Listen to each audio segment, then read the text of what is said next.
ശ്രീലങ്ക, ബംഗ്ലാദേശ്, നേപ്പാൾ ഉൾപ്പെടെ ഇന്ത്യയുടെ തൊട്ടടുത്ത രാജ്യങ്ങളിലെല്ലാം സമീപകാലങ്ങളിൽ ഭരണകൂടങ്ങളെ താഴെ ഇറക്കിയതിൽ ജെൻസി തലമുറയുടെ പങ്ക് വളരെ പ്രധാനപ്പെട്ടതായിരുന്നു.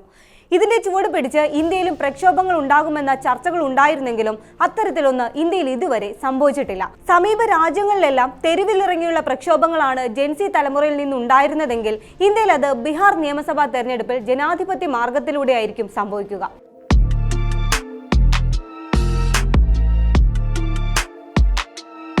നവംബർ 6 മുതൽ 11 വരെ 2 ഘട്ടങ്ങളിലായാണ് ബീഹാറിൽ നിയമസഭാ തെരഞ്ഞെടുപ്പ് നടക്കുന്നത്.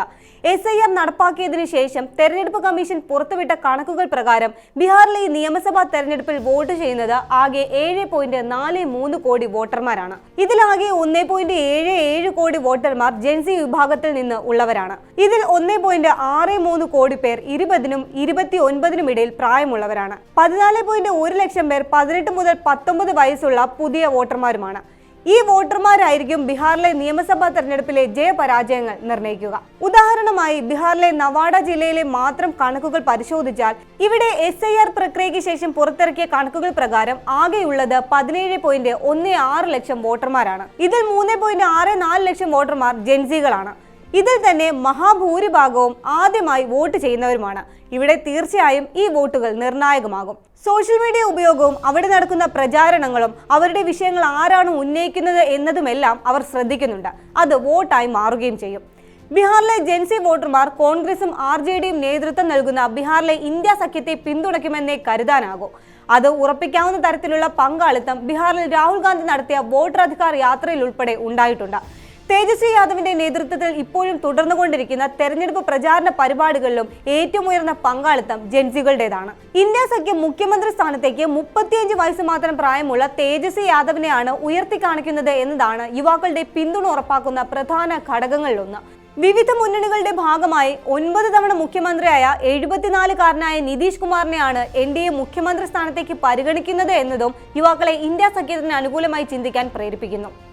പ്രതിപക്ഷ സഖ്യത്തെ നയിക്കുന്ന രാഹുൽ ഗാന്ധിയുടെയും തേജസ്വി യാദവിന്റെയും പ്രായവും ശരീരഭാഷയും അതിലെല്ലാം ഉപരി അവർ ഉന്നയിക്കുന്ന വിഷയങ്ങളും ഈ വിഭാഗത്തിന്റെ പിന്തുണ ഉറപ്പാക്കുന്ന ഘടകങ്ങളാണ്. മുൻകാലങ്ങളിൽ കണ്ട പോലെ കാർഷിക പ്രശ്നങ്ങളും വിലക്കയറ്റവും മാത്രമല്ല ഈ തെരഞ്ഞെടുപ്പിൽ ബീഹാർ ചർച്ച ചെയ്യുന്നത്.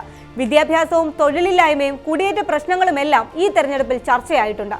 ബീഹാറിലെ നഗരപ്രദേശങ്ങളിലെങ്കിലും ഏറ്റവും അധികം പേർ ആശ്രയിച്ചിരുന്നത് സർക്കാർ ജോലികളെയായിരുന്നു.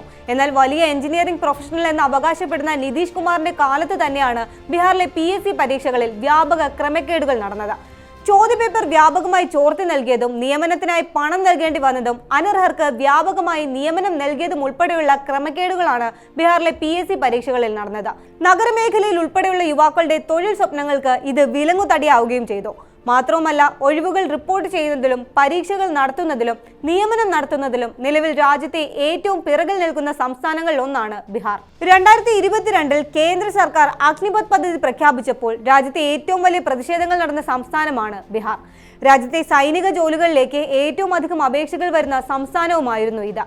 അതുകൊണ്ട് തന്നെ സൈനിക ജോലി കേവലം 4 വർഷത്തെ കരാർ ജോലി മാത്രമാക്കിയ അഗ്നിപഥ് പദ്ധതി ഏറ്റവും അധികം ബാധിച്ചതും ബീഹാറിൽ നിന്നുള്ള യുവാക്കളെയാണ്. ഇതിനെതിരെ 2022 മുതൽ ബീഹാറിൽ വലിയ പ്രതിഷേധങ്ങൾ അരങ്ങേറിയിട്ടുണ്ട്. ഇന്ത്യ മുന്നണി ബീഹാറിൽ നടത്തുന്ന ഓരോ തെരഞ്ഞെടുപ്പ് യോഗങ്ങളിലും ഈ വിഷയങ്ങൾ പ്രത്യേകമായി ഉയർത്തിക്കാണിക്കുന്നതിനാൽ തന്നെ യുവാക്കളുടെ വലിയ പങ്കാളിത്തവും പിന്തുണയും ഇത്തരം യോഗങ്ങൾക്ക് ഉണ്ടാകുന്നുണ്ട്. ഇത് വോട്ടായി മാറുമെന്നും അതുവഴി ഇന്ത്യയിലെ ജെൻസി വിപ്ലവത്തിൽ ബീഹാറിലെ ജനാധിപത്യത്തിലൂടെ തുടക്കമാകുമെന്നും പ്രതീക്ഷിക്കുന്നു. NDA മുന്നണി ഇപ്പോഴും തെരഞ്ഞെടുപ്പ് യോഗങ്ങളിൽ പറയുന്നത് പതിറ്റാണ്ടുകളായി പറയുന്ന ലാലു റാബ്രി കാലത്തെ അഴിമതികളെ കുറിച്ച് തന്നെയാണ്. എന്നാൽ പുതിയ തലമുറയിൽപ്പെട്ട വോട്ടർമാരുടെ ഓർമ്മകളിൽ പോലുമില്ലാത്ത കാര്യങ്ങളാണ് ലാലു പ്രസാദ് യാദവിന്റെയും റാബ്രി ദേവിയുടെയും ഭരണകാലം. അതേസമയം NDA മുഖ്യമന്ത്രി സ്ഥാനത്തേക്ക് ഉയർത്തിക്കാട്ടുന്ന നിതീഷ് കുമാറിന്റെ ഒടുവിലെ ഭരണകാലത്ത് നടന്ന എല്ലാ അഴിമതികളെക്കുറിച്ചും ക്രമക്കേടുകളെക്കുറിച്ചും പുതിയ തലമുറയ്ക്ക് നല്ല ധാരണയുണ്ട്.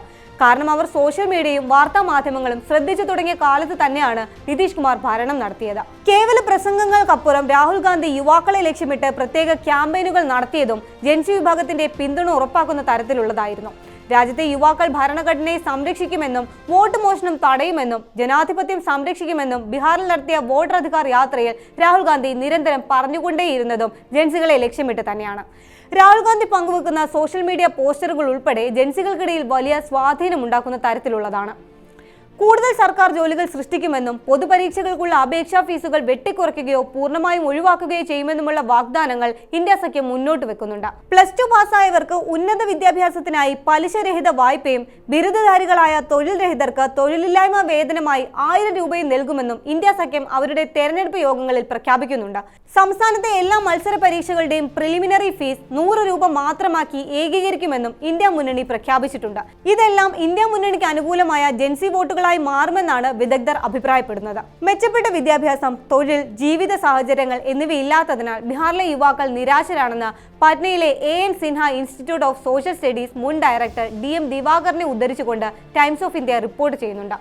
ബീഹാറിലെ ജൻസികൾ അവരുടെ ജീവിതത്തെ നേരിട്ട് ബാധിക്കുന്ന വിവിധ വിഷയങ്ങളിൽ നിരാശരാണെന്നും അത് തീർച്ചയായും പോളിംഗിനെ ബാധിക്കുമെന്നും അദ്ദേഹം പറയുന്നു.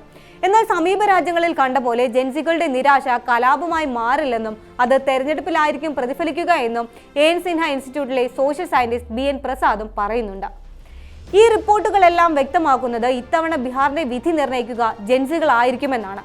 പ്രക്ഷോഭങ്ങളിലൂടെ സമീപ രാജ്യങ്ങളിലെ ഏകാധിപത്യ സർക്കാരുകളെ താഴെയിറക്കിയ തലമുറ ഇന്ത്യയിൽ ജനാധിപത്യത്തിലൂടെ ഒരു സംസ്ഥാന സർക്കാരിനെ താഴെയിറക്കുമെന്നാണ് റിപ്പോർട്ടുകൾ പറയുന്നത്.